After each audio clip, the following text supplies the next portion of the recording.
The Book of Job.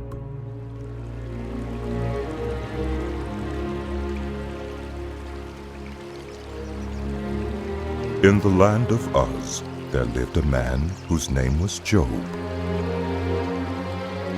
This man was blameless and upright. He feared God and shunned evil.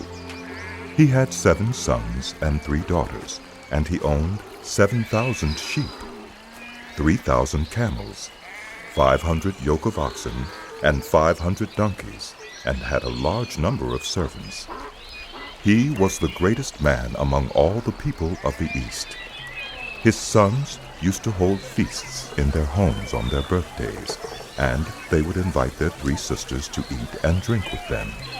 When a period of feasting had run its course, Job would make arrangements for them to be purified. Early in the morning he would sacrifice a burnt offering for each of them, thinking, "Perhaps my children have sinned and cursed God in their hearts." This was Job's regular custom. One day the angels came to present themselves before the Lord, and Satan also came with them. The Lord said to Satan, "Where have you come from?" Satan answered the Lord, "From roaming through the earth and going back and forth in it." Then the Lord said to Satan, "Have you considered my servant Job? There is no one on earth like him. He is blameless and upright, a man who fears God and shuns evil." Does Job fear God for nothing? Satan replied, Have you not put a hedge around him and his household and everything he has? You have blessed the work of his hands so that his flocks and herds are spread throughout the land. But now stretch out your hand and strike everything he has, and he will surely curse you to your face. The Lord said to Satan, "Very well then. Everything he has is in your power. But on the man himself, do not lay a finger." Then Satan went out from the presence of the Lord. One day when Job's sons and daughters were feasting and drinking wine at the oldest brother's house, a messenger came to Job and said, "The oxen were plowing, and the donkeys were grazing nearby, and the Sabaeans attacked and made off with them. They put the servants to the sword, and I am the only one who has escaped to tell you." While he was still speaking, another messenger came and said, "The fire of God fell from the sky and burned up the sheep and the servants, and I am the only one who has escaped to tell you." While he was still speaking, another messenger came and said, "The Chaldeans formed 3 raiding parties and swept down on your camels and made off with them. They put the servants to the sword, and I am the only one who has escaped to tell you." While he was still speaking, yet another messenger came and said, "Your sons and daughters were feasting and drinking wine at the oldest brother's house, when suddenly a mighty wind swept in from the desert and struck the 4 corners of the house. It collapsed on them, and they're dead, and I'm the only one who has escaped to tell you." At this, Job got up and tore his robe and shaved his head. Then he fell to the ground in worship and said, "Naked I came from my mother's womb, and naked I will depart. The Lord gave, and the Lord has taken away. May the name of the Lord be praised." In all this, Job did not sin by charging God with wrongdoing. On another day, the angels came to present themselves before the Lord, and Satan also came with them to present himself before him. And the Lord said to Satan, "Where have you come from?" Satan answered the Lord, "From roaming through the earth and going back and forth in it." Then the Lord said to Satan, "Have you considered my servant Job? There is no one on earth like him. He is blameless and upright, a man who fears God and shuns evil. And he still maintains his integrity, though you incited me against him to ruin him without any reason." "Skin for skin," Satan replied. "A man will give all he has for his own life. But now stretch out your hand and strike his flesh and bones, and he will surely curse you to your face. The Lord said to Satan, Very well then, he is in your hands, but you must spare his life. So Satan went out from the presence of the Lord, and afflicted Job with painful sores from the soles of his feet to the crown of his head. Then Job took a piece of broken pottery and scraped himself with it as he sat among the ashes. His wife said to him, Are you still maintaining your integrity? Curse God and die. He replied, You are talking like a foolish woman. Shall we accept good from God and not trouble? In all this, Job did not sin in what he said. When Job's 3 friends, Eliphaz the Temanite, Bildad the Shuhite, and Zophar the Naamathite, heard about all the troubles that had come upon him, they set out from their homes and met together by agreement to go and sympathize with him and comfort him. When they saw him from a distance, they could hardly recognize him. They began to weep aloud, and they tore their robes and sprinkled dust on their heads. Then they sat on the ground with him for 7 days and 7 nights. No one said a word to him, because they saw how great his suffering was. After this, Job opened his mouth and cursed the day of his birth. He said, May the day of my birth perish, and the night that said a boy is conceived. That day may it turn to darkness. May God above not care about it. May no light shine on it. May gloom and utter darkness claim it once more. May a cloud settle over it. May blackness overwhelm it. That night, may thick darkness seize it. May it not be included among the days of the year, nor be entered in any of the months. May that night be barren. May no shout of joy be heard in it. May those who curse days curse that day. Those who are ready to rouse Leviathan, may its morning stars become dark. May it wait for daylight in vain and not see the first rays of dawn. For it did not shut the doors of the womb on me to hide trouble from my eyes. Why did I not perish at birth and die as I came from the womb? Why were there knees to receive me and breasts that I might be nursed? Now I would be lying down in peace. I would be asleep and at rest with kings and rulers of the earth. Good for themselves places now lying in ruins, with princes who had gold, who filled their houses with silver. Why was I not hidden away in the ground like a stillborn child, like an infant who never saw the light of day? There the wicked cease from turmoil, and there the weary are at rest. Captives also enjoy their ease. They no longer hear the slave drivers shout. The small and the great are there, and the slaves are free from their owners. Why is light given to those in misery, and life to the bitter of soul, to those who long for death that does not come, who search for it more than for hidden treasure, who are filled with gladness and rejoice when they reach the grave? Why is life given to a man whose way is hidden, whom God has hedged in? The sighing has become my daily food. My groans pour out like water. What I feared has come upon me. What I dreaded has happened to me. I have no peace, no quietness. I have no rest, but only turmoil.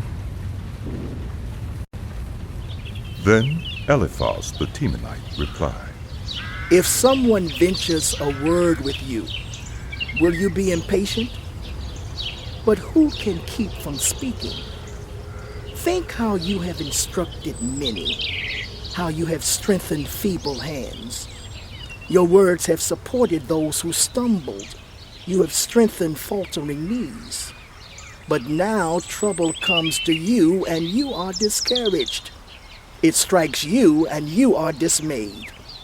Should not your piety be your confidence, and your blameless ways your hope?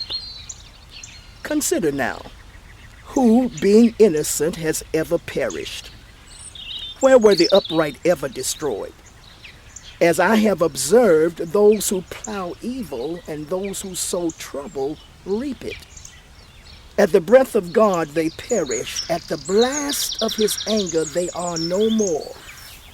The lions may roar and growl, yet the teeth of the great lions are broken. The lion perishes for lack of prey, and the cubs of the lioness are scattered. A word was secretly brought to me. My ears caught a whisper of it. Amid disquieting dreams in the night, when deep sleep falls on people, fear and trembling seized me and made all my bones shake. A spirit glided past my face, and the hair on my body stood on end. It stopped, but I could not tell what it was. A form stood before my eyes, and I heard a hushed voice. Can a mortal be more righteous than God? Can human beings be more pure than their Maker? If God places no trust in his servants, if he charges his angels with error, how much more those who live in houses of clay, whose foundations are in the dust, who are crushed more readily than a moth. Between dawn and dusk, they are broken to pieces, unnoticed. They perish forever. Are not the cords of their tent pulled up so that they die without wisdom? Call if you will, but who will answer you? To which of the holy ones will you turn? Resentment kills a fool, and envy slays the simple. I myself have seen a fool taking root, but suddenly his house was cursed. His children are far from safety, crushed in court without a defender. The hungry consume his harvest, taking it even from among thorns, and the thirsty pant after his wealth. For hardship does not spring from the soil, nor does trouble sprout from the ground. Yet human beings are born to trouble as surely as sparks fly upward. But if I were you, I would appeal to God. I would lay my cause before him. He performs wonders that cannot be fathomed, miracles that cannot be counted. He bestows rain on the earth. He sends water on the countryside. The lowly he sets on high, and those who mourn are lifted to safety. He thwarts the plans of the crafty, so that their hands achieve no success. He catches the wise in their craftiness, and the schemes of the wily are swept away. Darkness comes upon them in the daytime. At noon they grope as in the night. He saves the needy from the sword in their mouth. He saves them from the clutches of the powerful. So the poor have hope, and injustice shuts its mouth.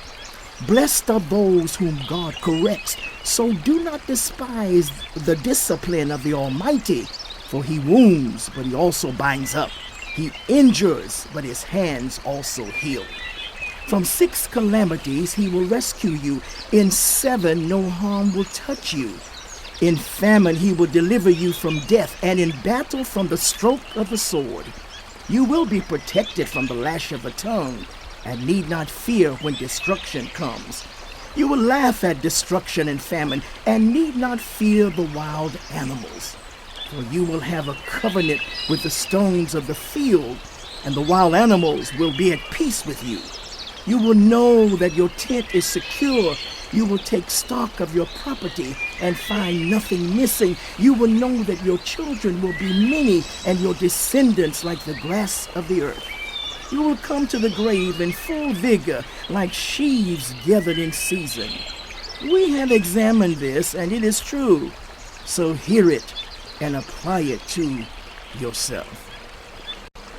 Then Job replied, If only my anguish could be weighed and all my misery be placed on the scales, it would surely outweigh the sand of the seas. No wonder my words have been impetuous. The arrows of the Almighty are in me. My spirit drinks in their poison. God's terrors are marshaled against me. Does a wild donkey bray when it has grass, or an ox bellow when it has fodder? Is tasteless food eaten without salt? Or is there flavor in the sap of the mallow? I refuse to touch it. Such food makes me ill. Oh, that I might have my request, that God would grant what I hope for, that God would be willing to crush me, to let loose his hand and cut off my life. Then I would still have this consolation, my joy in unrelenting pain, that I had not denied the words of the Holy One. What strength do I have that I should still hope? What prospects that I should be patient? Do I have the strength of stone? Is my flesh bronze? Do I have any power to help myself now that success has been driven from me? Anyone who withholds kindness from a friend forsakes the fear of the Almighty. But my brothers are as undependable as intermittent streams, as the streams that overflow when darkened by thawing ice and swollen with melting snow, but that cease to flow in the dry season and in the heat vanish from their channels. Caravans turn aside from the routes.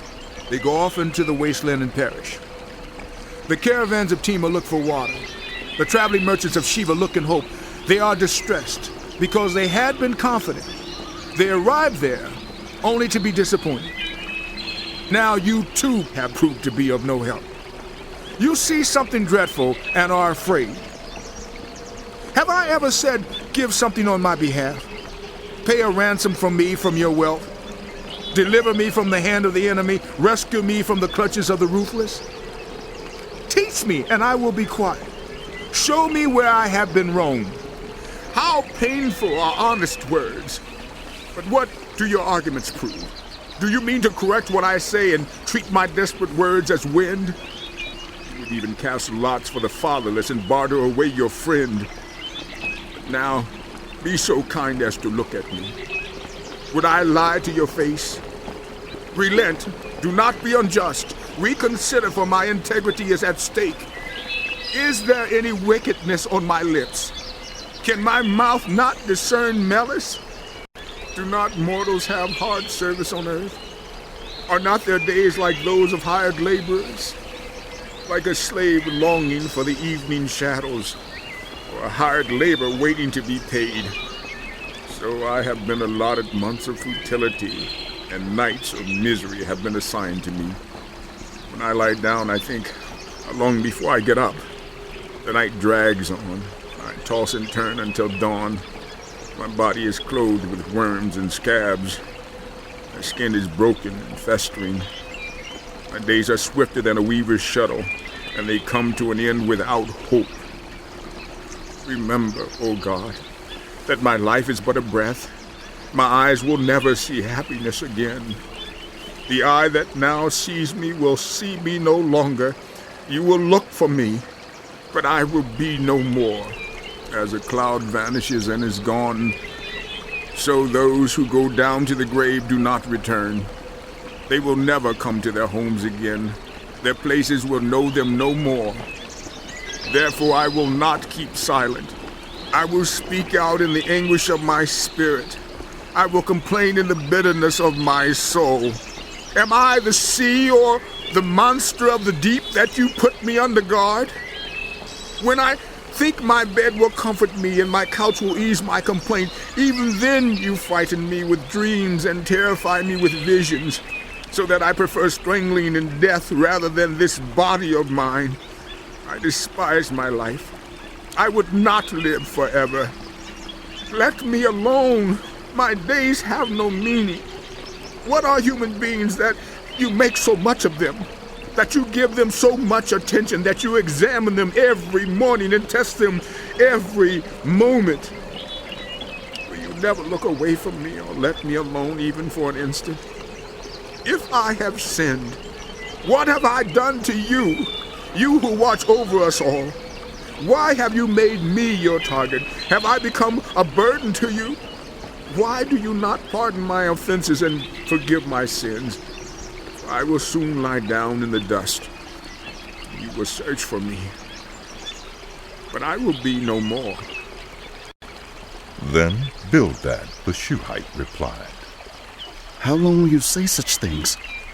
Your words are a blustering wind. Does God pervert justice? Does the Almighty pervert what is right? When your children sinned against him, he gave them over to the penalty of their sin. But if you will seek God earnestly and plead with the Almighty, if you are pure and upright, even now he will rouse himself on your behalf and restore you to your prosperous state. Your beginnings will seem humble. So prosperous will your future be. Ask the former generation and find out what their ancestors learned. For we were born only yesterday and know nothing, and our days on earth are but a shadow. Will they not instruct you and tell you? Will they not bring forth words from their understanding? Can papyrus grow tall where there is no marsh? Can reeds thrive without water? While still growing and uncut, they wither more quickly than grass. Such is the destiny of all who forget God. So perishes the hope of the godless. What they trust in is fragile. What they rely on is a spider's web. They lean on the web, but it gives way. They cling to it, but it does not hold. They are like a well-watered plant in the sunshine, spreading its shoots over the garden. It entwines its roots around a pile of rocks and looks for a place among the stones. But when it is torn from its spot, that place disowns it and says, I never saw you. Surely its life withers away, and from the soil other plants grow. Surely God does not reject the blameless or strengthen the hands of evildoers. He will yet fill your mouth with laughter and your lips with shouts of joy. Your enemies will be clothed in shame, and the tents of the wicked will be no more. Then Job replied, Indeed, I know that this is true. But how can mere mortals prove their innocence before God? Though they wished to dispute with him, they could not answer him 1 time out of 1,000. His wisdom is profound, his power is vast. Who has resisted him and come out unscathed? He moves mountains without their knowing it, and overturns them in his anger. He shakes the earth from its place and makes its pillars tremble. He speaks to the sun and it does not shine. He seals off the light of the stars. He alone stretches out the heavens and treads on the waves of the sea. He is the maker of the Bear and Orion, the Pleiades and the constellations of the south. He performs wonders that cannot be fathomed, miracles that cannot be counted. When he passes me, I cannot see him. When he goes by, I cannot perceive him. If he snatches away, who can stop him? Who can say to him, what are you doing? God does not restrain his anger. Even the cohorts of Rahab cowered at his feet. How then can I dispute with him? How can I find words to argue with him? Though I were innocent, I could not answer him. I could only plead with my judge for mercy. Even if I summoned him and he responded, I do not believe he would give me a hearing. He would crush me with a storm and multiply my wounds for no reason. He would not let me catch my breath, but would overwhelm me with misery. If it is a matter of strength, he is mighty. And if it is a matter of justice, who can challenge him? Even if I were innocent, my mouth would condemn me. If I were blameless, it would pronounce me guilty. Although I am blameless, I have no concern for myself. I despise my own life.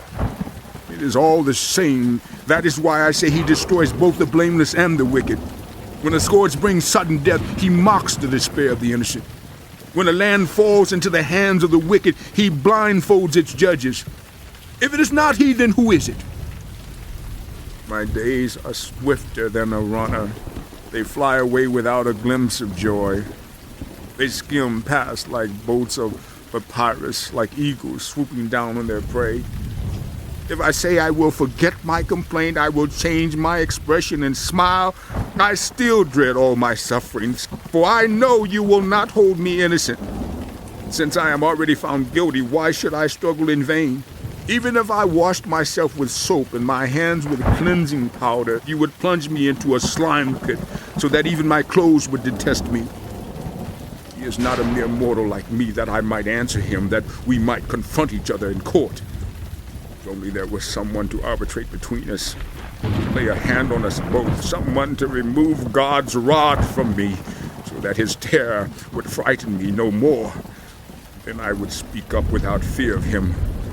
But as it now stands with me, I cannot. I loathe my very life. Therefore I will give free rein to my complaint and speak out in the bitterness of my soul. I say to God, do not declare me guilty, but tell me what charges you have against me. Does it please you to oppress me, to spurn the work of your hands while you smile on the plans of the wicked?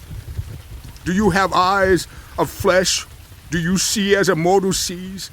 Are your days like those of a mortal, or your years like those of a human being, that you must search out my faults and probe after my sin, though you know that I am not guilty and that no one can rescue me from your hand? Your hand shaped me and made me. Will you now turn and destroy me? Remember that you molded me like clay. Will you now turn me to dust again? Did you not pour me out like milk and curdle me like cheese, clothe me with skin and flesh and knit me together with bones and sinews?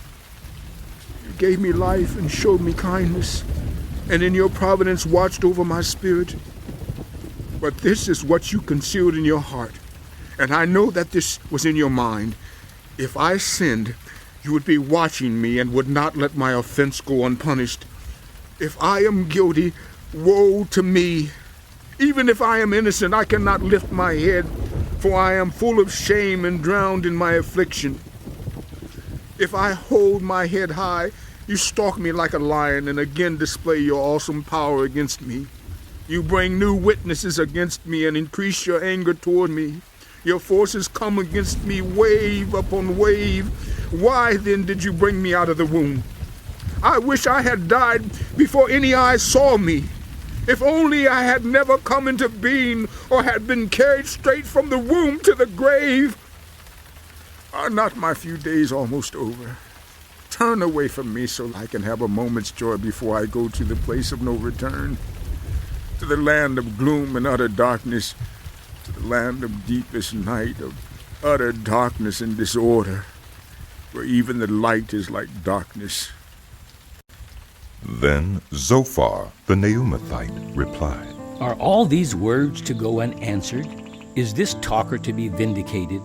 Will your idle talk reduce others to silence? Will no one rebuke you when you mock? You say to God, My beliefs are flawless, and I am pure in your sight. Oh, how I wish that God would speak, that he would open his lips against you and disclose to you the secrets of wisdom, for true wisdom has two sides.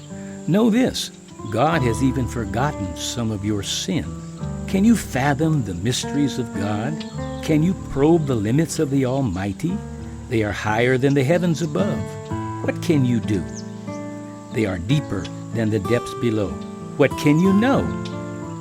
Their measure is longer than the earth and wider than the sea. If he comes along and confines you in prison and convenes a court, who can oppose him? Surely he recognizes deceivers. And when he sees evil, does he not take note? But the witless can no more become wise than a wild donkey's colt can be born a human being. Yet if you devote your heart to him and stretch out your hands to him, if you put away the sin that is in your hand and allow no evil to dwell in your tent, then, free of fault, you will lift up your face. You will stand firm and without fear. You will surely forget your trouble, recalling it only as waters gone by. Life will be brighter than noonday, and darkness will become like morning. You will be secure, because there is hope. You will look about you and take your rest in safety. You will lie down with no one to make you afraid, and many will court your favor. But the eyes of the wicked will fail, and escape will elude them. Their hope will become a dying gasp. Then Job replied, Doubtless you are the people, and wisdom will die with you. But I have a mind as well as you. I am not inferior to you. Who does not know all these things? I have become a laughingstock to my friends, though I called on God and he answered. A mere laughingstock, though righteous and blameless. Those who are at ease have contempt for misfortune as the fate of those whose feet are slipping. The tents of marauders are undisturbed, and those who provoke God are secure, those God has in his hand. But ask the animals, and they will teach you, or the birds in the sky, and they will tell you. Or speak to the earth, and it will teach you, or let the fish in the sea inform you. Which of all these does not know that the hand of the Lord has done this? In his hand is the life of every creature, and the breath of every human being. Does not the ear test words as the tongue tastes food? Is not wisdom found among the aged? Does not long life bring understanding? To God belong wisdom and power. Counsel and understanding are his. What he tears down cannot be rebuilt. Those he imprisons cannot be released. If he holds back the waters, there is drought. If he lets them loose, they devastate the land. To him belongs strength and insight. Both deceiver and deceiver are his. He leads rulers away stripped and makes fools of judges.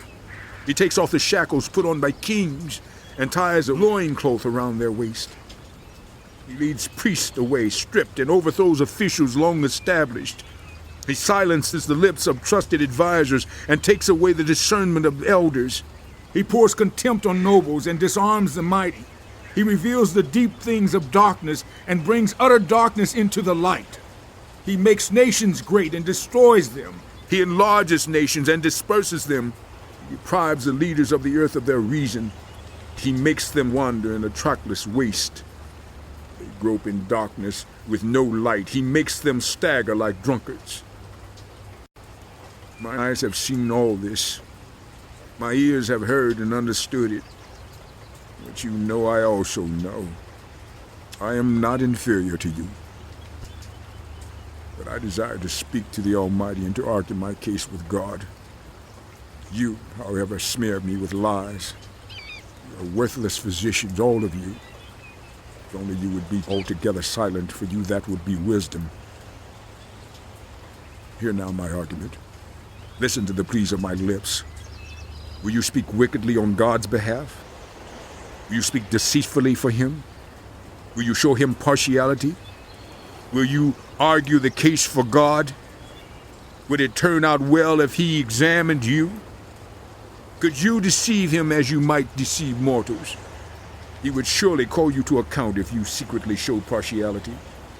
Would not his splendor terrify you? Would not the dread of him fall on you? Your maxims are proverbs of ashes. Your defenses are defenses of clay. Keep silent and let me speak. Then let come to me what may. Why do I put myself in jeopardy and take my life in my hands? Though he slay me, yet will I hope in him. I will surely defend my ways to his face. Indeed, this will turn out for my deliverance, for no godless person would dare come before him. But listen carefully to what I say. Let my words ring in your ears. Now that I have prepared my case, I know I will be vindicated. Can anyone bring charges against me? If so, I will be silent and die. Only grant me these two things, God, and then I will not hide from you. Withdraw your hand far from me, and stop frightening me with your terrors. And then summon me, and I will answer, or let me speak, and you reply to me. How many wrongs and sins have I committed? Show me my offense and my sin. Why do you hide your face and consider me your enemy? Will you torment a wind-blown leaf? Will you chase after dry chaff? For you write down bitter things against me and make me reap the sins of my youth. You fasten my feet in shackles. You keep close watch on all my paths by putting marks on the soles of my feet. So humans waste away like something rotten, like a garment eaten by moths. Mortals born of women, are few days and full of trouble. They spring up like flowers and wither away. Like fleeting shadows, they do not endure. Do you fix your eye on such as these? Will you bring them before you for judgment? Who can bring what is pure from the impure? No one. The days of mortals are determined. You have decreed the number of their months and have set limits they cannot exceed. So look away from us and leave us alone till we have put in our time like hired laborers. At least there is hope for a tree. If it is cut down, it will sprout again, and its new shoots will not fail. Its roots may grow old in the ground and its stump die in the soil. Yet at the scent of water it will bud and put forth shoots like a plant. But human beings die and are laid low. They breathe their last and are no more. As the water of a lake dries up or a riverbed becomes parched and dry, so they lie down and do not rise, till the heavens are no more. They will not awake or be roused from their sleep. If only you would hide me in the grave and conceal me till your anger has passed. If only you would set me a time and then remember me. If someone dies, will they live again? All the days of my hard service I will wait for my renewal to come. You will call and I will answer you. You will long for the creature your hands have made. Surely then you will count my steps but not keep track of my sin. My offenses will be sealed up in a bag. You will cover over my sin. But as a mountain erodes and crumbles, and as a rock is moved from its place, as water wears away stones and torrents wash away the soil, so you destroy everyone's hope. You overpower them once for all, and they are gone. You change their countenance and send them away. If their children are honored, they do not know it. If their offspring are brought low, they do not see it. They feel but the pain of their own bodies and mourn only for themselves. Then Eliphaz the Temanite replied, Would the wise answer with empty notions or fill their bellies with the hot east wind? Would they argue with useless words, with speeches that have no value? But you even undermine piety and hinder devotion to God. Your sin prompts your mouth. You adopt the tongue of the crafty. Your own mouth condemns you, not mine. Your own lips testify against you. Are you the first man ever born? Were you brought forth before the hills? Do you listen in on God's counsel? Do you have a monopoly on wisdom? What do you know that we do not know?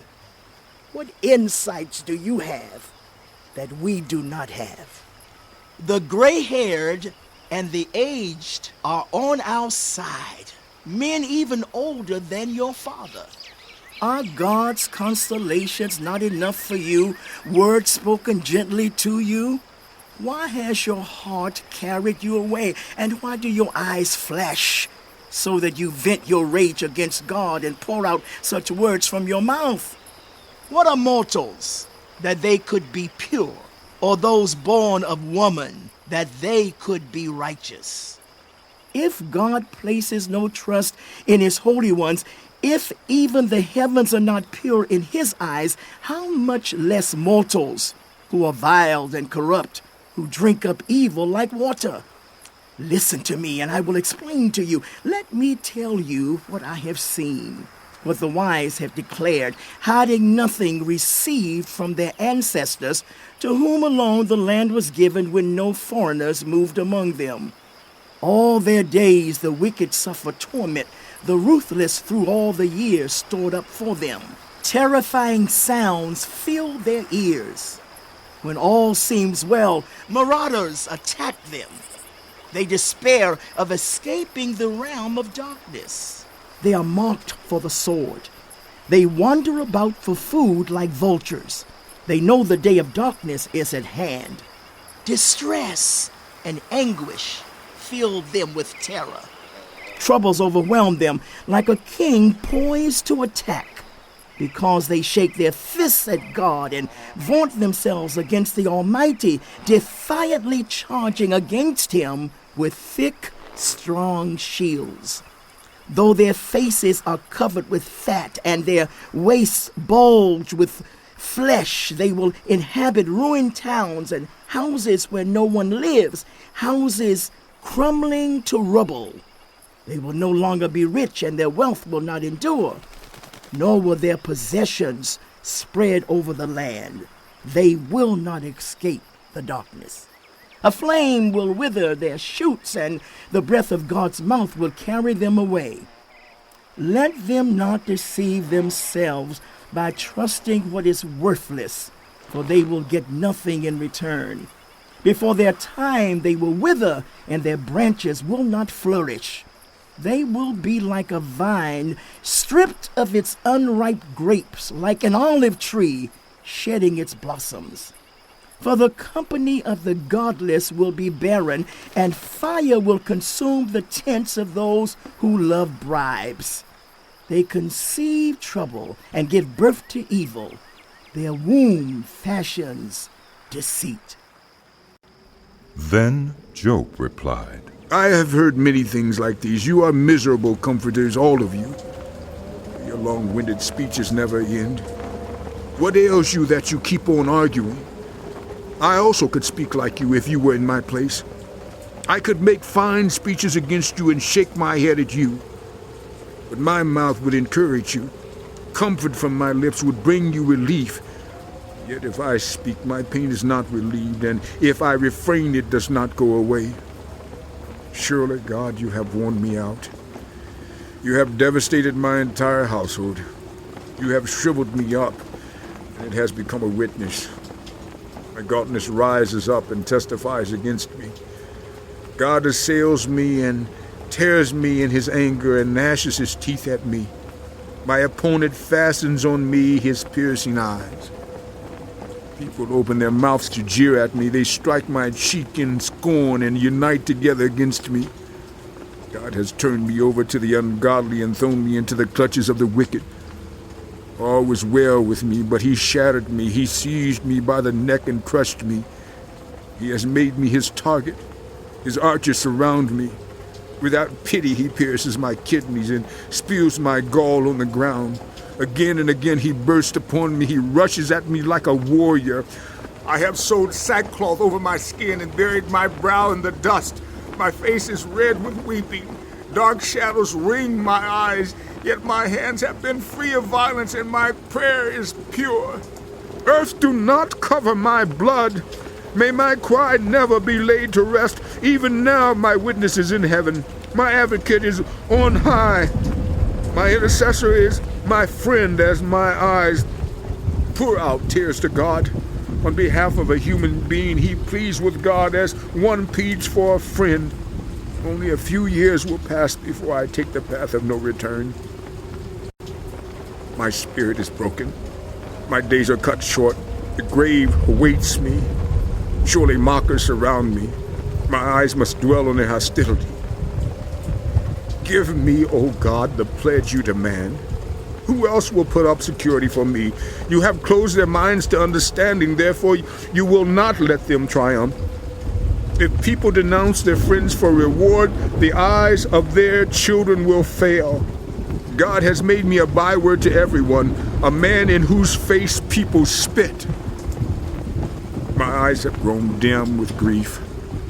My whole frame is but a shadow. The upright are appalled at this. The innocent are aroused against the ungodly. Nevertheless, the righteous will hold to their ways, and those with clean hands will grow stronger. But come on, all of you, try again. I will not find a wise man among you. My days have passed, my plans are shattered. Yet the desires of my heart turn night into day. In the face of the darkness, light is near. If the only home I hope for is the grave, if I spread out my bed in the realm of darkness, if I say to corruption, you are my father, and to the worm, my mother or my sister, where then is my hope? Who can see any hope for me? Will it go down to the gates of death? Will we descend together into the dust? Then Bildad the Shuhite replied, When will you end these speeches? Be sensible, and then we can talk. Why are we regarded as cattle and considered stupid in your sight? You who tear yourself to pieces in your anger, is the earth to be abandoned for your sake? Or must the rocks be moved from their place? The lamp of a wicked man is snuffed out, the flame of his fire stops burning. The light in his tent becomes dark, the lamp beside him goes out. The vigor of his step is weakened, his own schemes throw him down. His feet thrust him into a net, he wanders into its mesh. A trap seizes him by the heel, a snare holds him fast. A noose is hidden for him on the ground, a trap lies in his path. Terrors startle him on every side and dog his every step. Calamity is hungry for him. Disaster is ready for him when he falls. It eats away parts of his skin. Death's firstborn devours his limbs. He is torn from the security of his tent and marched off to the king of terrors. Fire resides in his tent. Burning sulfur is scattered over his dwelling. His roots dry up below and his branches wither above. The memory of him perishes from the earth. He has no name in the land. He is driven from light into the realm of darkness and is banished from the world. He has no offspring or descendants among his people. No survivor where once he lived. People of the West are appalled at his fate. Those of the East are seized with horror. Surely such is the dwelling of an evil man. Such is the place of one who knows not God. Then Job replied, How long will you torment me and crush me with words? 10 times now you have reproached me. Shamelessly you attacked me. If it is true that I have gone astray, my error remains my concern alone. If indeed you would exalt yourselves above me and use my humiliation against me, then know that God has wronged me and drawn his net around me. Though I cry violence, I get no response. Though I call for help, there is no justice. He has blocked my way so I cannot pass. He has shrouded my paths in darkness. He has stripped me of my honor and removed the crown from my head. He tears me down on every side till I am gone. He uproots my hope like a tree. His anger burns against me. He counts me among his enemies. His troops advance in force. They build a siege ramp against me and encamp around my tent. He has alienated my family from me. My acquaintances are completely estranged from me. My relatives have gone away. My friends have forgotten me. My guests and my female servants count me a foreigner. They look on me as a stranger. I summon my servant, but he does not answer, though I beg him with my own mouth. My breath is offensive to my wife. I am loathsome to my own family. Even the little boys scorn me. When I appear, they ridicule me. All my intimate friends detest me. Those I love have turned against me. I am nothing but skin and bones. I have escaped only by the skin of my teeth. Have pity on me, my friends.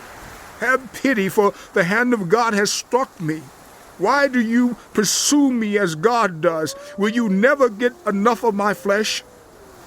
Oh, that my words were recorded, that they were written on a scroll, that they were inscribed with an iron tool on lead or engraved in rock forever.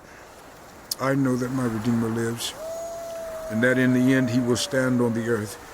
And after my skin has been destroyed, yet in my flesh I will see God. I myself will see him with my own eyes. I, and not another. How my heart yearns within me. If you say, how we will hound him, since the root of the trouble lies in him, you should fear the sword yourselves. For wrath will bring punishment by the sword, and then you will know that there is judgment. Then Zophar the Naamathite replied, My troubled thoughts prompt me to answer, because I am greatly disturbed.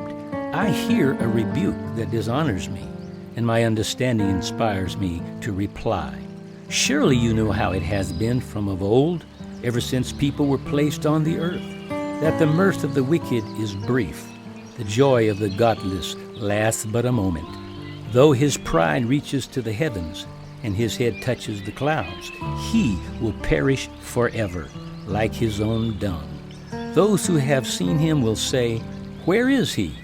Like a dream he flies away, no more to be found, banished like a vision of the night. The eye that saw him will not see him again. His place will look on him no more. His children must make amends to the poor. His own hands must give back his wealth. The youthful vigor that fills his bones will lie with him in the dust. Though evil is sweet in his mouth, and he hides it under his tongue, though he cannot bear to let it go and lets it linger in his mouth, yet his food will turn sour in his stomach. It will become the venom of serpents within him. He will spit out the riches he swallowed. God will make his stomach vomit them up. He will suck the poison of serpents. The fangs of an adder will kill him. He will not enjoy the streams, the rivers flowing with honey and cream. What he toiled for he must give back uneaten. He will not enjoy the profit from his trading, for he has oppressed the poor and left them destitute. He has seized houses he did not build. Surely he will have no respite from his craving. He cannot save himself by his treasure. Nothing is left for him to devour. His prosperity will not endure. In the midst of his plenty, distress will overtake him. The full force of misery will come upon him. When he has filled his belly, God will vent his burning anger against him and rain down his blows on him. Though he flees from an iron weapon, a bronze-tipped arrow pierces him. He pulls it out of his back, the gleaming point out of his liver. Terrors will come over him. Total darkness lies in wait for his treasures. A fire unfanned will consume him and devour what is left in his tent. The heavens will expose his guilt. The earth will rise up against him. A flood will carry off his house, rushing waters on the day of God's wrath. Such is the fate God allots the wicked, the heritage appointed for them by God.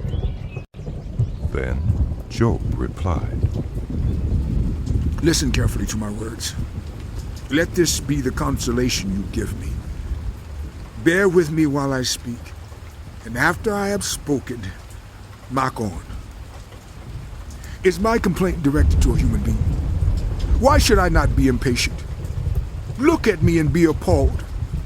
Clap your hand over your mouth. When I think about this, I am terrified. Trembling seizes my body. Why do the wicked live on, growing old and increasing in power? They see their children established around them, their offspring before their eyes. Their homes are safe and free from fear. The rod of God is not on them. Their bulls never fail to breed. Their cows calve and do not miscarry. They send forth their children as a flock. Their little ones dance about. They sing to the music of timbrel and lyre. They make merry to the sound of the pipe. They spend their years in prosperity and go down to the grave in peace. And yet they say to God, leave us alone. We have no desire to know your ways. Who is the Almighty that we should serve him? What would we gain by praying to him? But their prosperity is not in their own hands, so I stand aloof from the counsel of the wicked. Yet how often is the lamp of the wicked snuffed out? How often does calamity come upon them, the fate God allots in his anger? How often are they like straw before the wind, like chaff swept away by a gale? It is said God stores up the punishment of the wicked for their children. Let him repay the wicked, so that they themselves will experience it. Let their own eyes see their destruction. Let them drink of the wrath of the Almighty.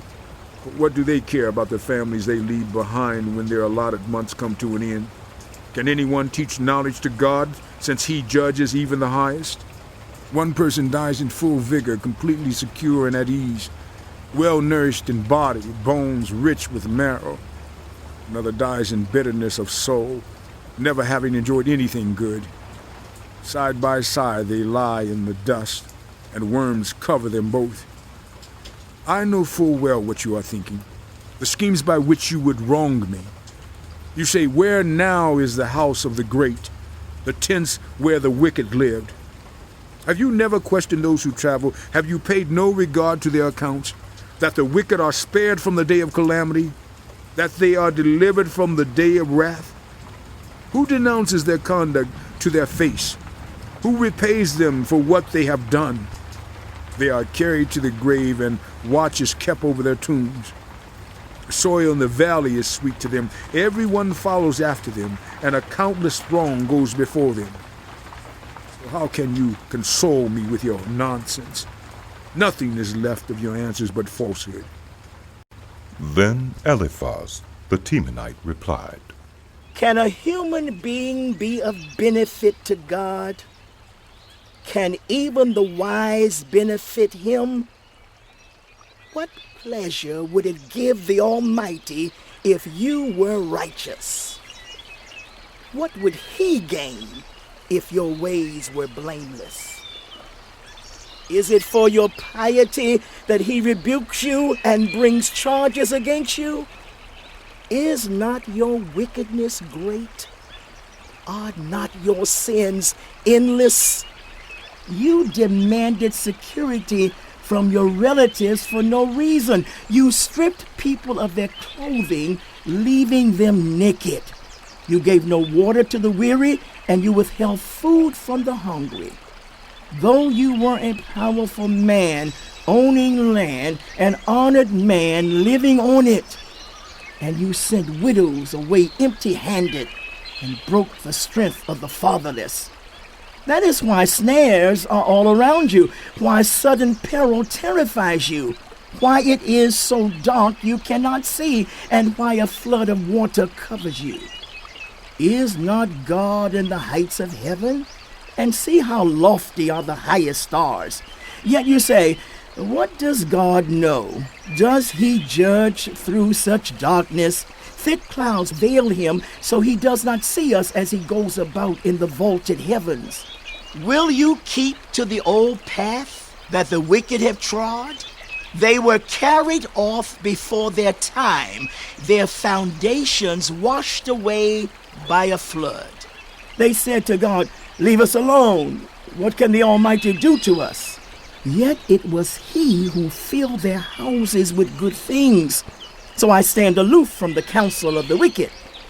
The righteous see their ruin and rejoice. The innocent mock them, saying, surely our foes are destroyed, and fire devours their wealth.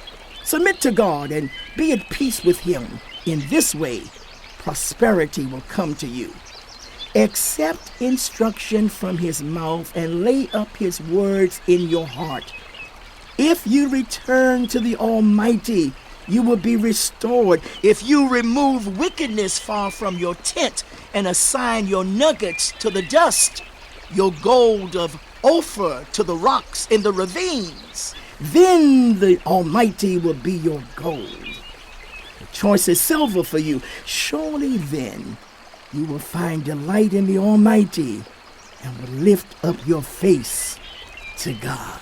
You will pray to him and he will hear you, and you will fulfill your vows. What you decide on will be done, and light will shine on your ways. When people are brought low and you say, lift him up, then he will save the downcast. He will deliver even one who is not innocent, who will be delivered through the cleanness of your hands. Then Job replied, Even today my complaint is bitter. His hand is heavy in spite of my groaning. If only I knew where to find him. If only I could go to his dwelling, I would state my case before him and fill my mouth with arguments. I would find out what he would answer me, and consider what he would say to me. Would he vigorously oppose me? No, he would not press charges against me. There the upright can establish their innocence before him, and there I would be delivered forever from my judge. But if I go to the east, he is not there. If I go to the west, I do not find him. When he is at work in the north, I do not see him. When he turns to the south, I catch no glimpse of him. But he knows the way that I take. When he has tested me, I will come forth as gold. My feet have closely followed his steps. I have kept to his way without turning aside. I have not departed from the commands of his lips. I have treasured the words of his mouth more than my daily bread. But he stands alone, and who can oppose him? He does whatever he pleases. He carries out his decree against me, and many such plans he still has in store. That is why I am terrified before him. When I think of all this, I fear him. God has made my heart faint. The Almighty has terrified me. Yet I am not silenced by the darkness, by the thick darkness that covers my face. Why does the Almighty not set times for judgment? Why must those who know him look in vain for such days? There are those who move boundary stones. They pasture flocks they have stolen. They drive away the orphan's donkey and take the widow's ox in pledge. They thrust the needy from the path and force all the poor of the land into hiding. Like wild donkeys in the desert, the poor go about their labor of foraging food. The wasteland provides food for their children. They gather fodder in the fields and glean in the vineyards of the wicked. Lacking clothes, they spend the night naked. They have nothing to cover themselves in the cold. They are drenched by mountain rains and hug the rocks for lack of shelter. The fatherless child is snatched from the breast. The infant of the poor is seized for a debt. Lacking clothes, they go about naked. They carry the sheaves, but still go hungry. They crush olives among the terraces. They tread the wine presses, yet suffer thirst. The groans of the dying rise from the city, and the souls of the wounded cry out for help. But God charges no one with wrongdoing. There are those who rebel against the light, who do not know its ways or stay in its paths. When daylight is gone, the murderer rises up, kills the poor and needy, and in the night steals forth like a thief. The eye of the adulterer watches for dusk. He thinks no eye will see me, and he keeps his face concealed. In the dark, thieves break into houses, but by day they shut themselves in. They want nothing to do with the light. For all of them, midnight is their morning. They make friends with the terrors of darkness, yet they are foam on the surface of the water. Their portion of the land is cursed, so that no one goes to the vineyards. As heat and drought snatch away the melted snow, so the grave snatches away those who have sinned. The womb forgets them. The worm feasts on them. The wicked are no longer remembered, but are broken like a tree. They prey on the barren and childless woman, and to the widow show no kindness. But God drags away the mighty by his power. Though they become established, they have no assurance of life. He may let them rest in a feeling of security, but his eyes are on their ways. For a little while they are exalted, and then they are gone. They are brought low and gathered up like all others. They are cut off like heads of grain. If this is not so, who can prove me false and reduce my words to nothing? Then Bildad, the Shuhite, replied, Dominion and awe belong to God. He establishes order in the heights of heaven. Can his forces be numbered? On whom does his light not rise? How then can a mortal be righteous before God? How can one born of woman be pure? If even the moon is not bright and the stars are not pure in his eyes, how much less a mortal, who is but a maggot, a human being, who is only a worm? Then Job replied, How you have helped the powerless. How you have saved the arm that is feeble. What advice you have offered to one without wisdom, and what great insight you have displayed. Who has helped you utter these words, and whose spirit spoke from your mouth? The dead are in deep anguish, those beneath the waters and all that live in them. Death is naked before God. Destruction lies uncovered. He spreads out the northern skies over empty space. He suspends the earth over nothing. He wraps up the waters in his clouds, yet the clouds do not burst under their weight.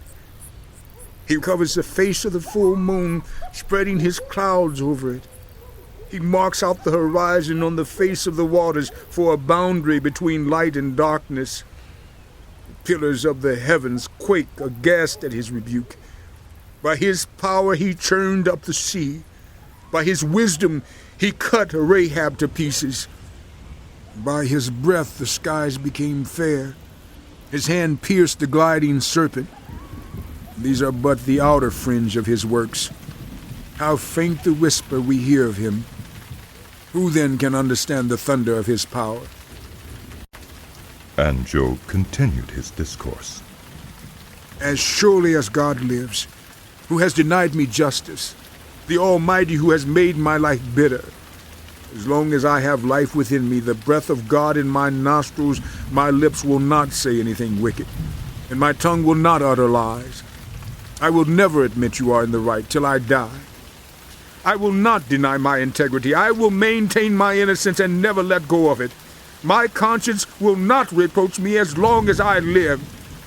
May my enemies be like the wicked, my adversaries like the unjust. For what hope have the godless when they are cut off, when God takes away their life? Does God listen to their cry when distress comes upon them? Will they find delight in the Almighty? Will they call on God at all times? I will teach you about the power of God. The ways of the Almighty I will not conceal. You have all seen this yourselves. Why then this meaningless talk? Here is the fate God allots to the wicked, the heritage a ruthless man receives from the Almighty. However many his children, their fate is a sword. His offspring will never have enough to eat. The plague will bury those who survive him, and their widows will not weep for them. Though he heaps up silver like dust and clothes like piles of clay, what he lays up the righteous will wear, and the innocent will divide his silver. The house he builds is like a moth's cocoon, like a hut made by a watchman. He lies down wealthy, but will do so no more. When he opens his eyes, all is gone. Terrors overtake him like a flood. A tempest snatches him away in the night. The east wind carries him off, and he is gone. It sweeps him out of his place. It hurls itself against him without mercy as he flees headlong from its power. It claps his hands in derision and hisses them out of their place. There is a mine for silver, and a place where gold is refined. Iron is taken from the earth, and copper is smelted from ore. Miners put an end to the darkness. They search out the farthest recesses for ore in the blackest darkness. Far from human dwellings they cut a shaft, in places untouched by human feet. Far from other people they dangle and sway. The earth from which food comes is transformed below as by fire. Lapis lazuli comes from its rocks, and its dust contains nuggets of gold. No bird of prey knows that hidden path. No falcon's eye has seen it. Proud beasts do not set foot on it, and no lion prowls there. The miners' hands assault the flinty rock and lay bare the roots of the mountains. They tunnel through the rock. Their eyes see all its treasures.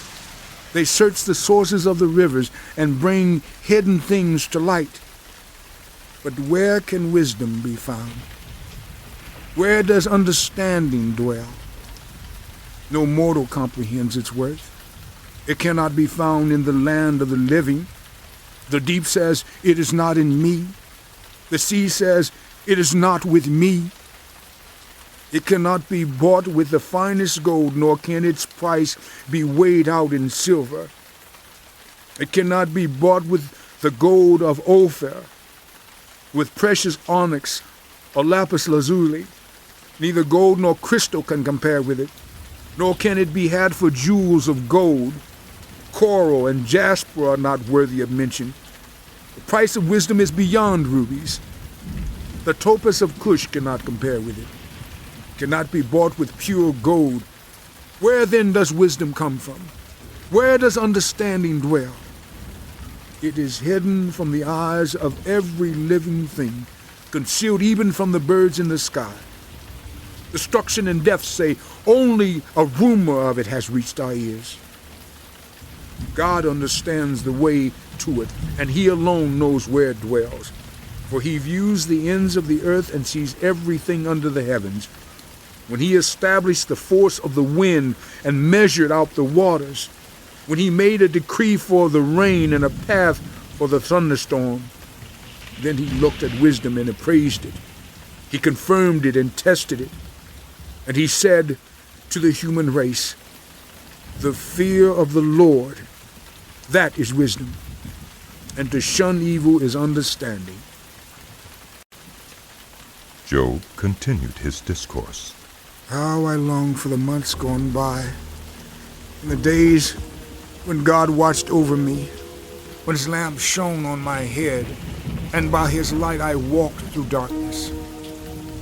Oh, for the days when I was in my prime, when God's intimate friendship blessed my house, when the Almighty was still with me and my children were around me, when my path was drenched with cream and the rock poured out for me streams of olive oil, when I went to the gate of the city and took my seat in the public square, the young men saw me and stepped aside, and the old men rose to their feet.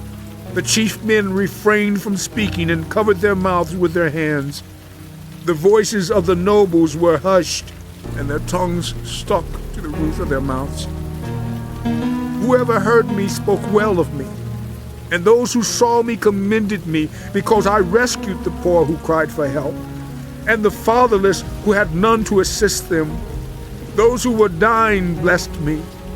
I made the widow's heart sing. I put on righteousness as my clothing. Justice was my robe and my turban. I was eyes to the blind and feet to the lame. I was a father to the needy. I took up the case of the stranger. I broke the fangs of the wicked and snatched the victims from their teeth. I thought, I will die in my own house, my days as numerous as the grains of sand. My roots will reach to the water, and the dew will lie all night on my branches. My glory will remain fresh in me, the bow ever new in my hand. People listened to me expectantly, waiting in silence for my counsel. After I had spoken, they spoke no more. My words fell gently on their ears. They waited for me as for showers and drank in my words as the spring rain. When I smiled at them, they scarcely believed it. The light of my face was precious to them. I chose the way for them and sat as their chief. I dwelt as a king among his troops. I was like one who comforts mourners. But now they mock me. Men younger than I, whose fathers I would have disdained to put with my sheepdogs. What use was the strength of their hands to me, since their vigor had gone from them? Haggard from want and hunger, they roamed the parched land and desolate wastelands at night. In the brush they gathered salt herbs, and their food was the root of the broom bush. They were banished from human society, shouted at as if they were thieves. They were forced to live in the dry stream beds among the rocks and in holes in the ground. They brayed among the bushes and huddled in the undergrowth. A base and nameless brood, they were driven out of the land. And now those young men mock me in song. I have become a byword among them. They detest me and keep their distance. They do not hesitate to spit in my face. Now that God has unstrung my bow and afflicted me, they throw off restraint in my presence. On my right, the tribe attacks. They lay snares for my feet. They build their siege ramps against me. They break up my road. They succeed in destroying me. No one can help him, they say. They advance as through a gaping breach. Amid the ruins they come rolling in. Terrors overwhelm me.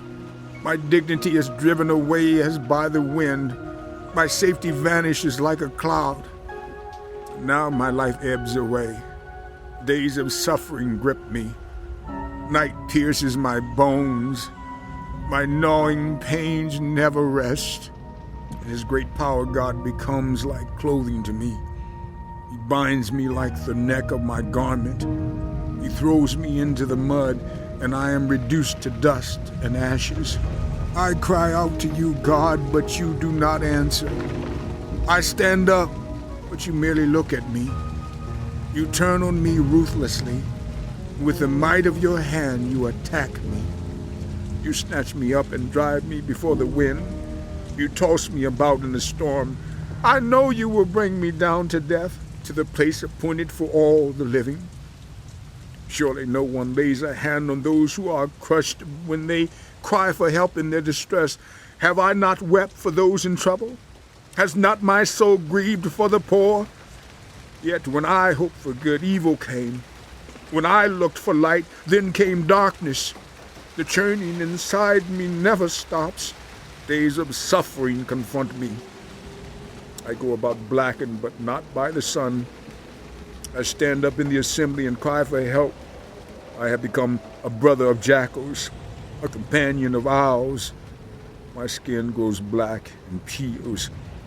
My body burns with fever.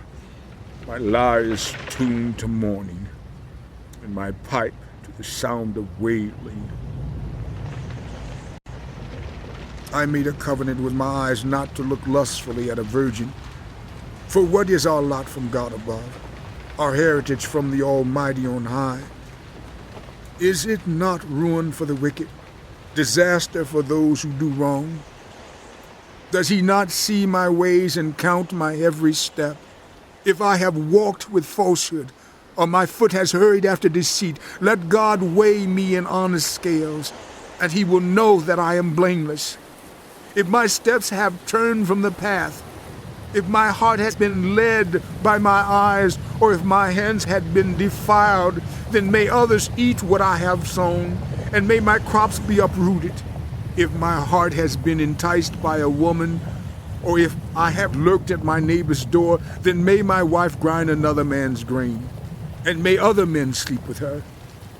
For that would have been wicked, a sin to be judged. It is a fire that burns to destruction. It would have uprooted my harvest. If I have denied justice to any of my servants, whether male or female, when they had a grievance against me, what will I do when God confronts me? What will I answer when called to account? Did not he who made me in the womb make them? Did not the same one form us both within our mothers? If I have denied the desires of the poor, or let the eyes of the widow grow weary, if I have kept my bread to myself, not sharing it with the fatherless, but from my youth I reared them as a father would, and from my birth I guided the widow. If I have seen anyone perishing for lack of clothing, or the needy without garments, and their hearts did not bless me for warming them with the fleece from my sheep, if I had raised my hand against the fatherless, knowing that I had influence in court, then let my arm fall from the shoulder. Let it be broken off at the joint. For I dreaded destruction from God, and for fear of his splendor, I could not do such things. If I have put my trust in gold, or said to pure gold, you are my security. If I have rejoiced over my great wealth, the fortune my hands had gained, if I have regarded the sun in its radiance, or the moon moving in splendor, so that my heart was secretly enticed and my hand offered them a kiss of homage, then these also would be sins to be judged, for I would have been unfaithful to God on high. If I have rejoiced at my enemies' misfortune, or gloated over the trouble that came to them, I have not allowed my mouth to sin by invoking a curse against their life. If those of my household have never said, who has not been filled with Job's meat? But no stranger had to spend the night in the street, for my door was always open to the traveler. If I have concealed my sin as people do, by hiding my guilt in my heart because I so feared the crowd and so dreaded the contempt of the clans that I kept silent and would not go outside. Oh, that I had someone to hear me. I sign now my defense. Let the Almighty answer me. Let my accuser put his indictment in writing. Surely I would wear it on my shoulder. I would put it on like a crown. I would give him an account of my every step. I would present it to him as to a ruler. If my land cries out against me, and all its furrows are wet with tears, if I have devoured its yield without payment or broken the spirit of its tenants, then let briars come up instead of wheat, and stinkweed instead of barley. The words of Job are ended. So these 3 men stopped answering Job, because he was righteous in his own eyes. But Elihu, son of Barachel, the Buzite, of the family of Ram, became very angry with Job for justifying himself rather than God. He was also angry with the 3 friends, because they had found no way to refute Job, and yet had condemned him. Now Elihu had waited before speaking to Job, because they were older than he.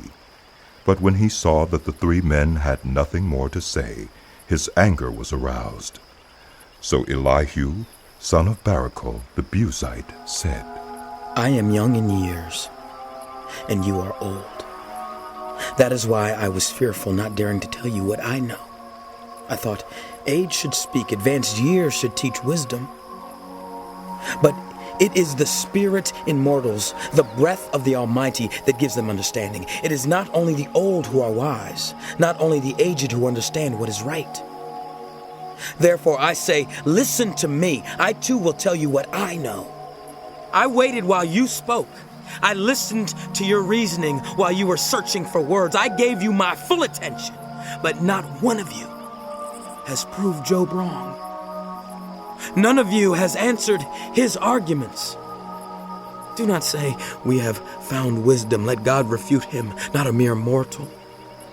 But Job has not marshaled his words against me, and I will not answer him with your arguments. They are dismayed and have no more to say. Words have failed them. Must I wait now that they are silent? Now that they stand there with no reply? I too will have my say. I too will tell what I know, for I am full of words, and the spirit within me compels me.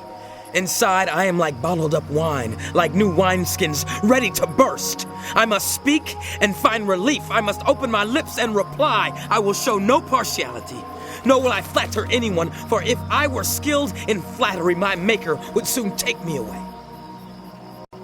But now, Job, listen to my words. Pay attention to everything I say.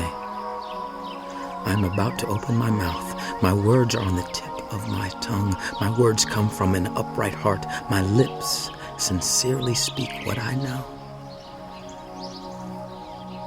The Spirit of God has made me. The breath of the Almighty gives me life. Answer me then, if you can. Stand up and argue your case before me. I am the same as you in God's sight. I too am a piece of clay. No fear of me should alarm you, nor should my hand be heavy on you.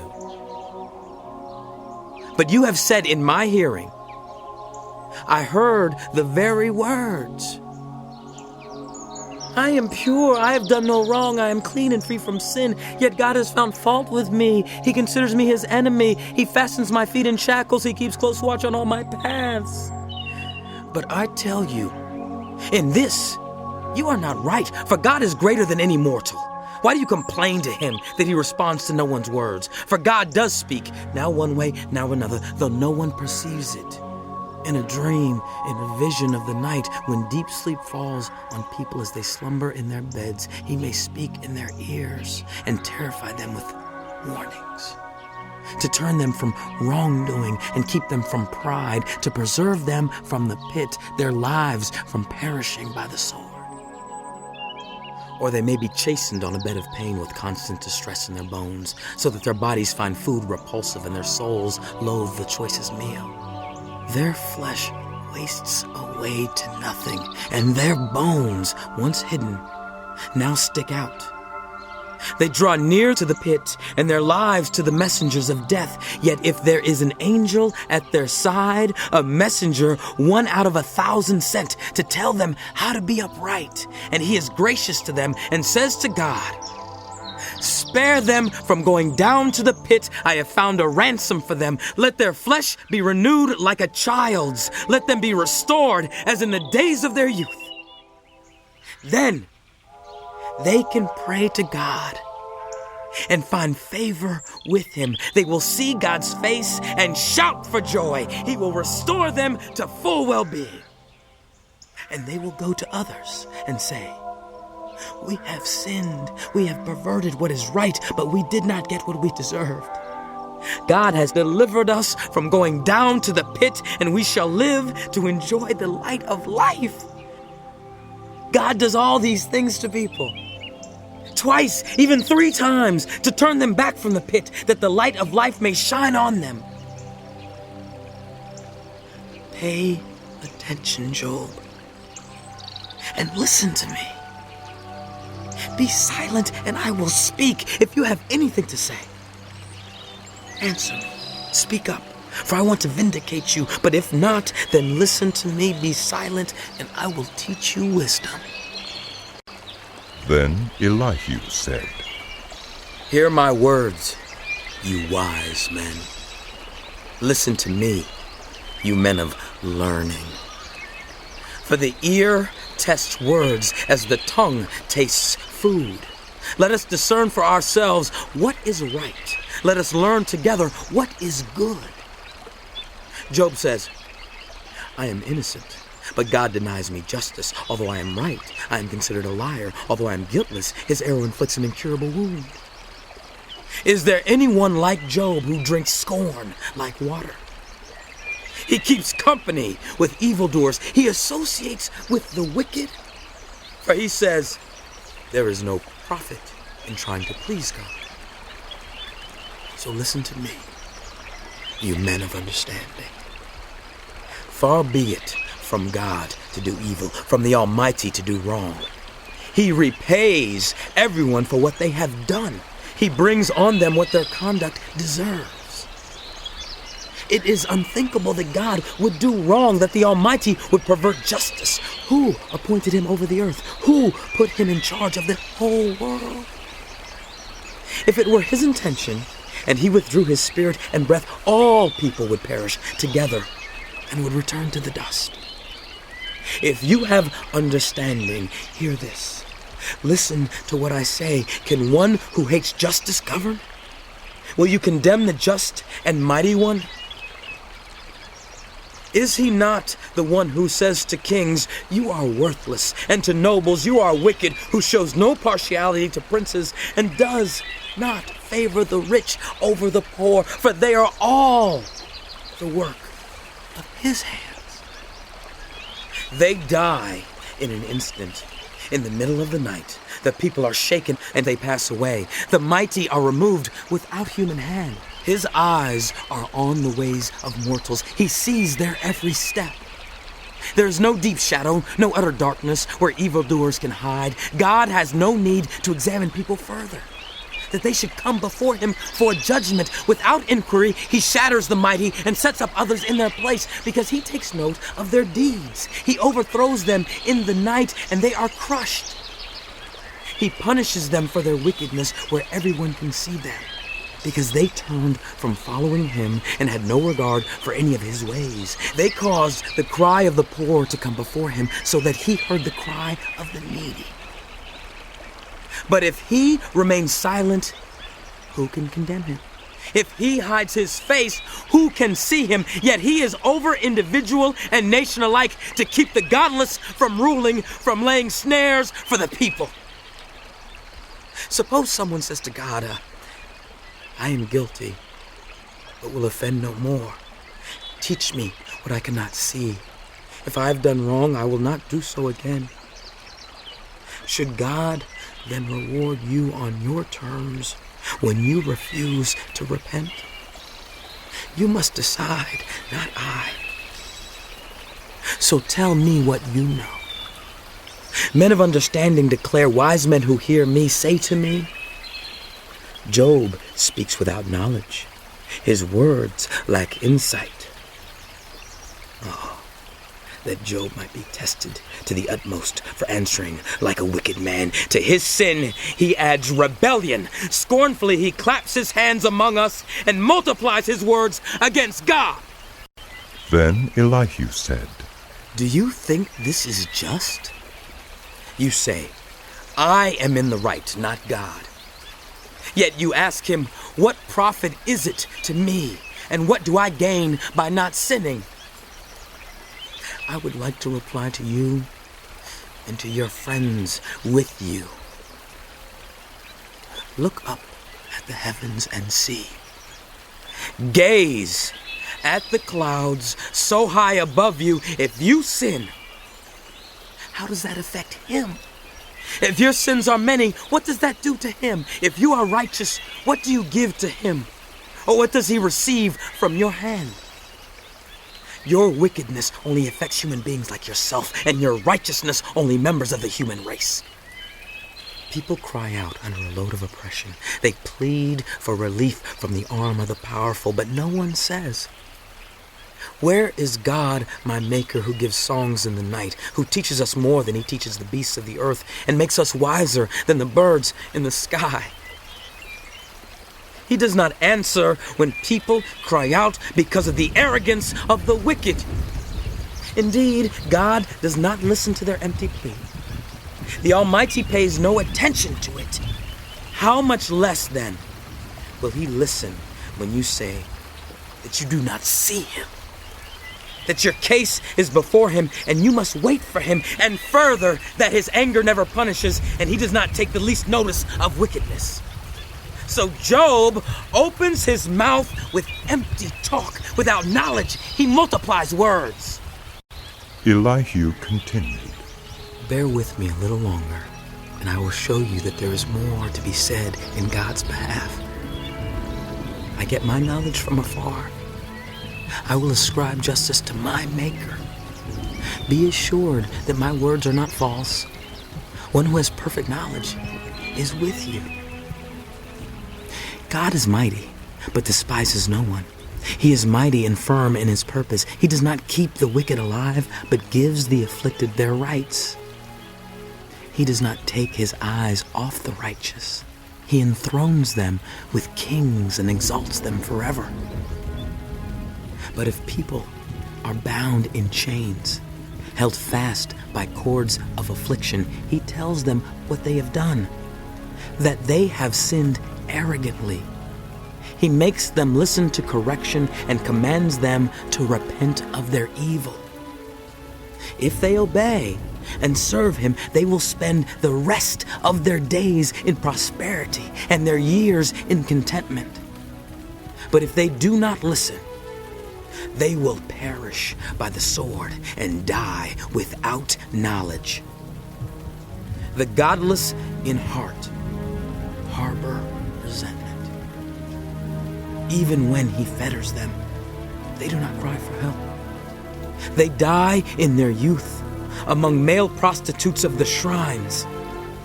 But those who suffer, he delivers in their suffering. He speaks to them in their affliction. He is wooing you from the jaws of distress to a spacious place, free from restriction, to the comfort of your table, laden with choice food. But now, you are laden with the judgment due the wicked. Judgment and justice have taken hold of you. Be careful that no one entices you by riches. Do not let a large bribe turn you aside. Would your wealth or even all your mighty efforts sustain you so you would not be in distress? Do not long for the night to drag people away from their homes. Beware of turning to evil, which you seem to prefer to affliction. God is exalted in his power. Who is a teacher like him? Who has prescribed his ways for him or said to him, "You have done wrong"? Remember to extol his work, which people have praised in song. All human beings have seen it. Mortals gaze on it from afar. How great is God beyond our understanding. The number of his years is past finding out. He draws up the drops of water which distill as rain to the streams. The clouds pour down their moisture and abundant showers fall on the human race. Who can understand how he spreads out the clouds, how he thunders from his pavilion? See how he scatters his lightning about him, bathing the depths of the sea. This is the way he governs the nations and provides food in abundance. He fills his hands with lightning and commands it to strike its mark. His thunder announces the coming storm. Even the cattle make known its approach. At this my heart pounds and leaps from its place. Listen. Listen to the roar of his voice, to the rumbling that comes from his mouth. He unleashes his lightning beneath the whole heaven and sends it to the ends of the earth. After that comes the sound of his roar. He thunders with his majestic voice. When his voice resounds, he holds nothing back. God's voice thunders in marvelous ways. He does great things beyond our understanding. He says to the snow, "Fall on the earth," and to the rain shower, "Be a mighty downpour," so that everyone he has made may know his work. He stops all mortals from their labor. The animals take cover. They remain in their dens. The tempest comes out from its chamber. The cold from the driving winds. The breath of God produces ice, and the broad waters become frozen. He loads the clouds with moisture. He scatters his lightning through them. At his direction, they swirl around over the face of the whole earth to do whatever he commands them. He brings the clouds to punish people, or to water his earth and show his love. Listen to this, Job. Stop and consider God's wonders. Do you know how God controls the clouds and makes his lightning flash? Do you know how the clouds hang poised? Those wonders of him who has perfect knowledge? You who swelter in your clothes when the land lies hushed under the south wind, can you join him in spreading out the skies hard as a mirror of cast bronze? Tell us what we should say to him. We cannot draw up our case because of our darkness. Should he be told that I want to speak? Would anyone ask to be swallowed up? Now no one can look at the sun, bright as it is in the skies after the wind has swept them clean. Out of the north he comes in golden splendor. God comes in awesome majesty. The Almighty is beyond our reach and exalted in power. In his justice and great righteousness he does not oppress. Therefore, people revere him. For does he not have regard for all the wise in heart? Then the Lord spoke to Job out of the storm. He said, "Who is this that obscures my plans with words without knowledge?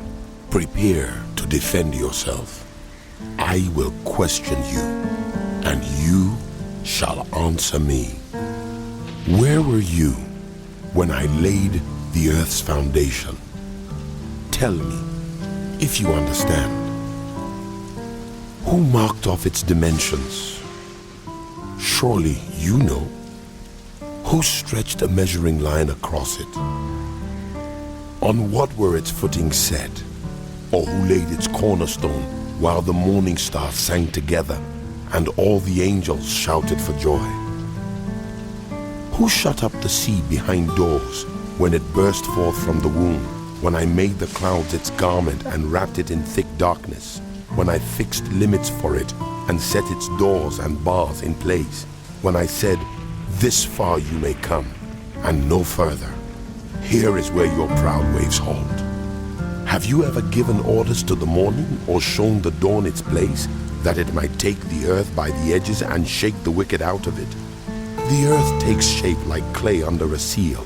Its features stand out like those of a garment.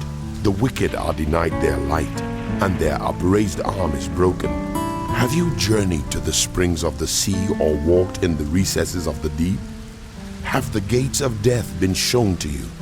Have you seen the gates of the deepest darkness? Have you comprehended the vast expanses of the earth? Tell me if you know all this. What is the way to the abode of light, and where does darkness reside? Can you take them to their places? Do you know the paths to their dwellings? Surely you know, for you were already born, you have lived so many years. Have you entered the storehouses of the snow, or seen the storehouses of the hail, which I reserve for times of trouble, for days of war and battle? What is the way to the place where the lightning is dispersed, or the place where the east winds are scattered over the earth? Who cuts a channel for the torrents of rain, and a path for the thunderstorm, to water a land where no one lives, an uninhabited desert to satisfy a desolate wasteland, and make it sprout with grass? Does the rain have a father? Who fathers the drops of dew? From whose womb comes the ice? Who gives birth to the frost from the heavens, when the waters become hard as stone, when the surface of the deep is frozen? Can you bind the chains of the Pleiades? Can you loosen Orion's belt? Can you bring forth the constellations in their seasons, or lead out the bear with its cubs? Do you know the laws of the heavens? Can you set up God's dominion over the earth? Can you raise your voice to the clouds and cover yourself with a flood of water? Do you send the lightning bolts on their way? Do they report to you, "Here we are"? Who gives the ibis wisdom about the flooding of the Nile, or gives the rooster understanding of when to crow? Who has the wisdom to count the clouds? Who can tip over the water jars of the heavens when the dust becomes hard and the clods of earth stick together? Do you hunt the prey for the lioness and satisfy the hunger of the lions when they crouch in their dens or lie in wait in a thicket? Who provides food for the raven when its young cry out to God and wander about for lack of food? Do you know when the mountain goats give birth? Do you watch when the doe bears her fawn? Do you count the months till they bear? Do you know the time they give birth? They crouch down and bring forth their young. Their labor pains are ended. Their young thrive and grow strong in the wilds. They leave and do not return. Who let the wild donkey go free? Who untied its ropes? I gave it the wasteland as its home, the salt flats as its habitat. It laughs at the commotion in the town. It does not hear a driver's shout. It ranges the hills for its pasture and searches for any green thing. Will the wild ox consent to serve you? Will it stay by your manger at night? Can you hold it to the furrow with a harness? Will it till the valleys behind you? Will you rely on it for its great strength? Will you leave your heavy work to it? Can you trust it to haul in your grain and bring it to your threshing floor? The wings of the ostrich flap joyfully, though they cannot compare with the wings and feathers of the stork. She lays her eggs on the ground and lets them warm in the sand, unmindful that a foot may crush them, that some wild animal may trample them. She treats her young harshly, as if they were not hers. She cares not that her labor was in vain, for God did not endow her with wisdom, or give her a share of good sense. Yet, when she spreads her feathers to run, she laughs at horse and rider. Do you give the horse its strength, or clothe its neck with a flowing mane? Do you make it leap like a locust, striking terror with its proud snorting? It paws fiercely, rejoicing in its strength, and charges into the fray. It laughs at fear, afraid of nothing. It does not shy away from the sword. The quiver rattles against its side, along with the flashing spear and lance. In frenzied excitement, it eats up the ground. It cannot stand still when the trumpet sounds. At the blast of the trumpet, it snorts. Aha! It catches the scent of battle from afar, the shout of commanders and the battle cry. Does the hawk take flight by your wisdom and spread its wings toward the south? Does the eagle soar at your command and build its nest on high? It dwells on a cliff and stays there at night. A rocky crag is its stronghold. From there it looks for food. Its eyes detect it from afar. Its young ones feast on blood, and where the slain are, there it is. The Lord said to Job, Will the one who contends with the Almighty correct him? Let him who accuses God answer him. Then Job answered the Lord, I am unworthy. How can I reply to you? I put my hand over my mouth. I spoke once, but I have no answer. Twice, but I will say no more. Then the Lord spoke to Job out of the storm. Prepare to defend yourself.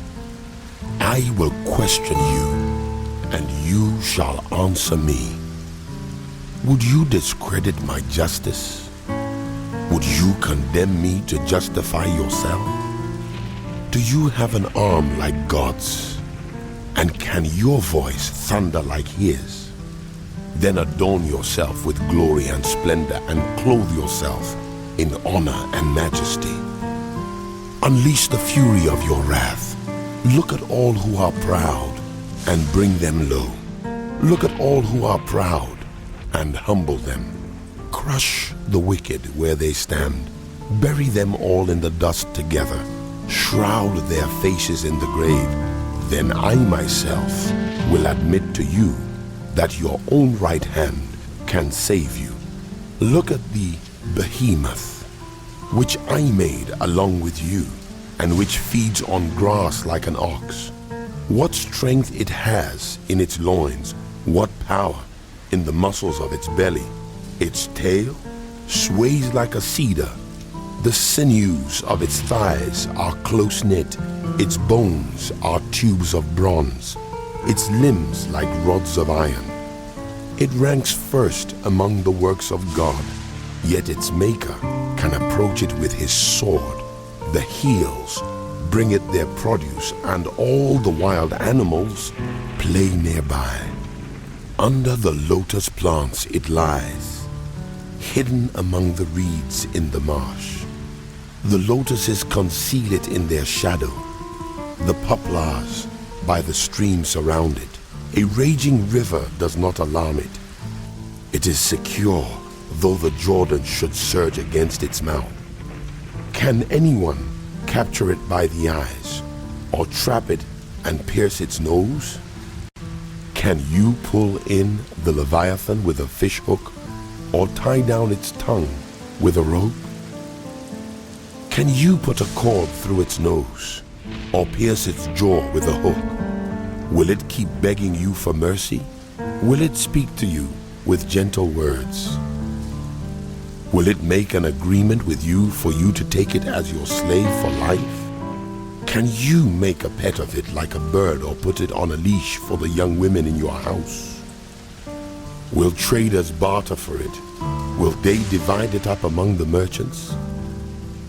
Can you fill its hide with harpoons, or its head with fishing spears? If you lay a hand on it, you will remember the struggle and never do it again.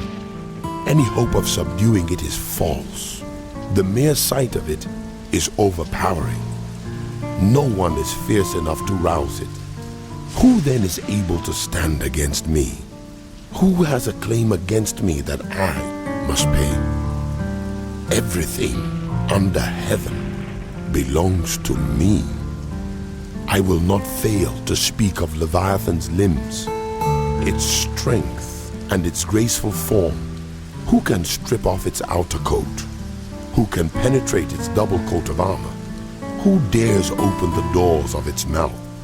ringed about with fearsome teeth. Its back has rows of shields, tightly sealed together. Each is so close to the next that no air can pass between. They are joined fast to one another. They cling together and cannot be parted. Its snorting throws out flashes of light. Its eyes are like the rays of dawn. Flames stream from its mouth. Sparks of fire shoot out. Smoke pours from its nostrils as from a boiling pot over burning reeds. Its breath sets coals ablaze and flames dart from its mouth. Strength resides in its neck. Dismay goes before it. The folds of its flesh are tightly joined. They are firm and immovable. Its chest is hard as rock, hard as a lower millstone. When it rises up, the mighty are terrified. They retreat before its thrashing. The sword that reaches it has no effect, nor does the spear or the dart or the javelin. Iron it treats like straw, and bronze like rotten wood. Arrows do not make it flee. Slingstones are like chaff to it. A club seems to it but a piece of straw. It laughs at the rattling of the lance. Its undersides are jagged potsherds, leaving a trail in the mud like a threshing sledge. It makes the depths churn like a boiling cauldron, and stirs up the sea like a pot of ointment. It leaves a glistening wake behind it. One would think the deep had white hair. Nothing on earth is its equal. A creature without fear. It looks down on all that are haughty. It is king over all that are proud. Then Job replied to the Lord, I know that you can do all things. No purpose of yours can be thwarted. You ask, who is this that obscures my plans without knowledge? Surely I spoke of things I did not understand, things too wonderful for me to know. You said, listen now, and I will speak. I will question you, and you shall answer me. My ears had heard of you, but now my eyes have seen you. Therefore I despise myself and repent in dust and ashes. After the Lord had said these things to Job, he said to Eliphaz the Temanite, I am angry with you and your two friends, because you have not spoken of me what is right, as my servant Job has. So now, take 7 bulls and 7 rams, and go to my servant Job, and sacrifice a burnt offering for yourselves. My servant Job will pray for you, and I will accept his prayer, and not deal with you according to your folly. You have not spoken of me what is right, as my servant Job has. So Eliphaz the Temanite, Bildad the Shuhite, and Zophar the Naamathite did what the Lord told them, and the Lord accepted Job's prayer. After Job had prayed for his friends, the Lord restored his fortunes and gave him twice as much as he had before. All his brothers and sisters and everyone who had known him before came and ate with him in his house. They comforted and consoled him over all the trouble the Lord had brought on him, and each one gave him a piece of silver and a gold ring. The Lord blessed the latter part of Job's life more than the former part. He had 14,000 sheep, 6,000 camels, 1,000 yoke of oxen, and 1,000 donkeys. And he also had 7 sons and 3 daughters. The first daughter he named Jemimah, the second Keziah, and the third Karen-Happuch. Nowhere in all the land were there found women as beautiful as Job's daughters, and their father granted them an inheritance along with their brothers. After this, Job lived 140 years. he saw his children and their children to the 4th generation. And so he died, old and full of years.